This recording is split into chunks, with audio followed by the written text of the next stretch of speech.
And welcome back to our channel. So today in this video I'm going to show you how to transfer from Wise to Binance. So let's get into the video. So firstly, open up Binance and log into your Binance account. So once I've logged into your Binance account, so what you're going to do, you're going to go to this trade option here, hover over on the trade option and select P2P. So click on P2P and you get to this P2P page here, so where you can trade. So now what we're going to do on this one, click on the buy option. So make sure this is on buy. Click on buy and then enter the amount. So if you're going to transfer US dollars, so choose US dollars, select the US dollars and enter the amount that you wish to transact or you want to transfer. Okay, so just choose that, and once that's done,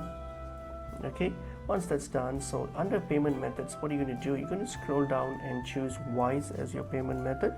So simply choose Wise. So this varies depending on or depending on your location. So most if your region supports or if your location supports Wise, you should see Wise here.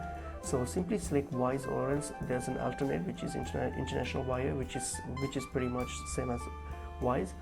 So choose Wise under the payment method. So once you choose Wise under the payment method, so what you're going to do, you're going to simply now just scroll and see, and then just go and see what are the available options here for you, and then choose a buyer that best suits you and hit on buy USD, and then you'll be able to buy this USD through your Wise account. So in that way you'll be able to transfer from your Wise to your Binance. So that's pretty much it is. Hope this video was helpful. I will see you in another video. Thank you.